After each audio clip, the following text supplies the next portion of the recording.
All right, so 52-51. Great outcome that we won,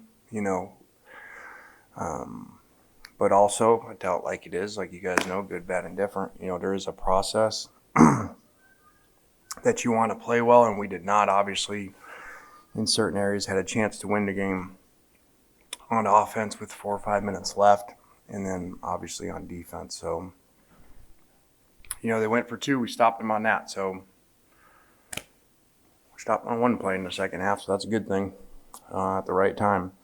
But, we got a lot of work to do. Obviously, there's some discouraging parts when, 676 yards you give up to an offense that didn't score last week. But, I think when you want a championship program, you don't sit here and say everything's great just because you win a game because 1 play goes your way. So there are some good things. Thought we played good first half defense. The quarterback, our theme was put everything you have into each play. He did that. He led by example because the guy put everything into every time he had the ball in his hands, almost rushed for 100 yards against a hard run defense. When you get hit by them, it hurts. It's not a finesse defense. Second best pass defense coming in the country. And, the guy almost had almost 400 yards total. So made some plays outside, which is what eventually when you keep running the ball happens. But you got to make plays out there. So I wouldn't have guessed this score. But it is what it is. We won, and we got a lot of work to do. But it's a lot better than having a lot of work to do and not winning and being on the other side with the last play going the other way. So hats off to them too. Their quarterback played really physical, kept plays alive, and their good receiver, they chucked it up to him, and he went over us and got it a couple times. So good win. Let's go back and get better and get healthy too. We played without 3 offensive starters. And the tailback, the left guard, and the receiver were all out, and Springer was still out, who is obviously a key to our defense and the scheme that we play. So, questions? In case it doesn't feel like it, we did win. Lane, how big do you think it was for Matt considering how he played against Arkansas last year, how big do you think it was for him to, kind of step up and play against them the way that he did this time around? And did you guys have any conversations this week to kind of talk about what he could improve on from the time that y'all met up last year at all? This wasn't about this week getting ready to play this defense. This was 12 months.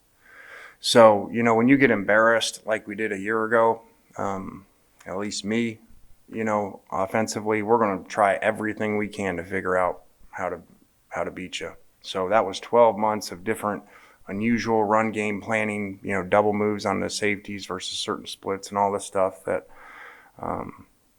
I think that's why you probably saw so much excitement in myself and him, during the game, because things were hitting that were schematical, things that we had worked on, and some of it was stuff that had never been run before against them that we just took an off season to say, all right, what if we did these things, and studied what hurt Iowa State, also in the Big 12 because similar defense. So, and that's where some of those runs that you saw, that's not in the passing game, that's those runs that you saw hitting, with Snoop, with different blocking schemes. And the backs did good, and you went from 12 months ago, a 7 turnover game and a fumbled snap on the 4th and 1, so basically 8 turnovers to none.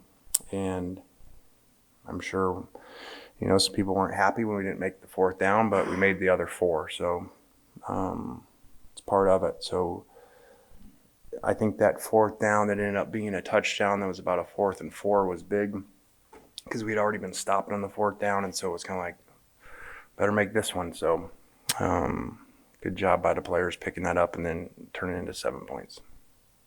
Lane, what do you say to the defense after they give up that touchdown right before the 2-point conversion? And just from your vantage point, what goes through your head? What do you see during a play like that that's do or die?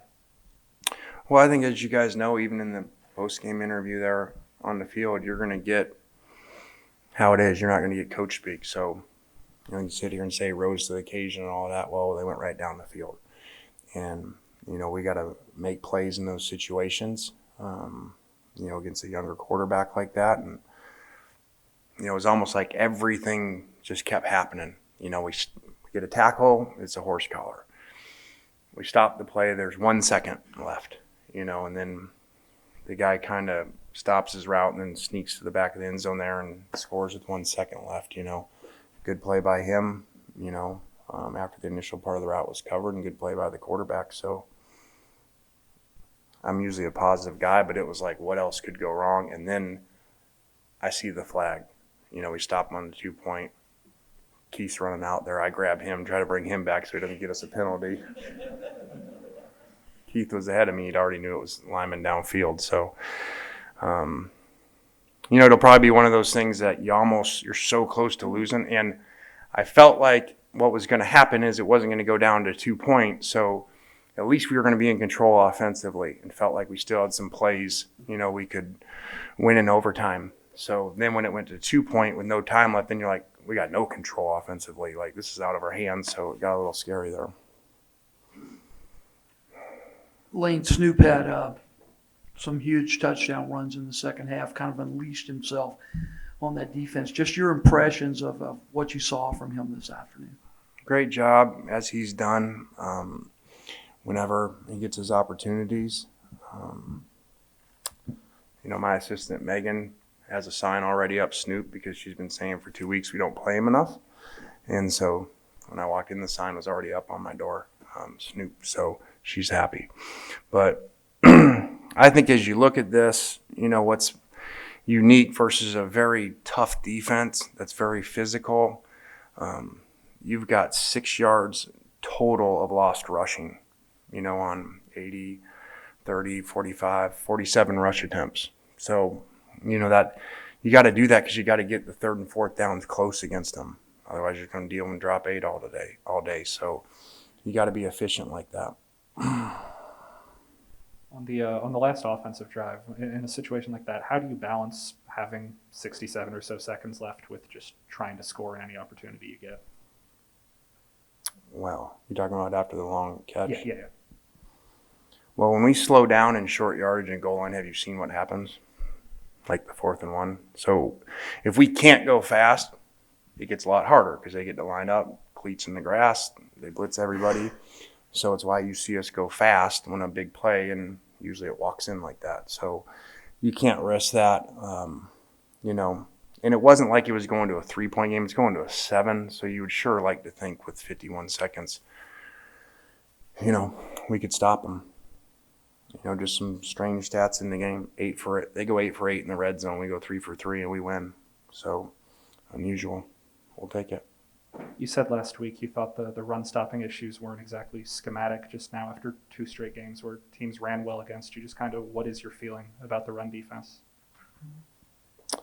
Well, that kind of says that there's a schematical issue because they do the same thing, and there was 674 yards rushing in the game. So, both teams did a good job running the ball. Both quarterbacks ran the ball well. To add on to that, both quarterbacks almost had, looks like 100 yards rushing each. So, and we need to get better, play better, and, having Springer back is the key. That's the key guy, like their number 1 is, on their defense. Lane, you mentioned how you guys ran the ball well, but between Henry and Matt and Snoop, they combined for 315 yards and 5 touchdowns. I mean, pretty dominant outing there. What impressed you the most about the approach offensively in the run game today? Well, I think the assistant coaches did a really good job. Like I said, this was a 12-month, figure it out, because they're going to stay and give you some issues in the passing game, and they're hard to run between the tackles. And they're better this year than a year ago because they got 3 transfer defensive linemen, that they got that start for them. So I just thought the coaches did a really good job of unusual runs that attack the 4 eyes where they play them, and gave them some run fit issues and went and blocked that number 1 who comes down all the time with the slot at times. So, and the players executed it well. And the last one you mentioned, you guys have to play better and defensively, giving up a little over 50. What's kind of like the biggest thing that stuck out to you on the sideline that you think you guys need to improve on defensively moving forward? Well, they're going to throw the ball to Burks, especially once they go down by 7, and it was frustrating because we would work our way down there and then they would just throw a jump ball to him, 2 times in a row, 2 plays in a row. So, our play at corner was not good in the run game or the pass game. So we've got to play better outside there. We've got some older players out there that need to play better. Last question. Just out of curiosity, would you have gone for 2 in that situation that Sam went to? I know you like the analytics. Just what do you think about that situation? Yeah, so as you guys know, we go through all that and constantly it's moving through the game. And so before you're at home, you're a slight favorite. So analytics will tell you to kick, and more plays, you're supposed to be better. That's analytics. You're underdog. You go for 2, like maybe what they were thinking, especially in a high-scoring game. We had used our 2-point play. We have others, but we had used the one we liked the most. So I had actually said about halfway through the 4th, we're just going to kick and get into overtime and, let the quarterback keep finding a way to score.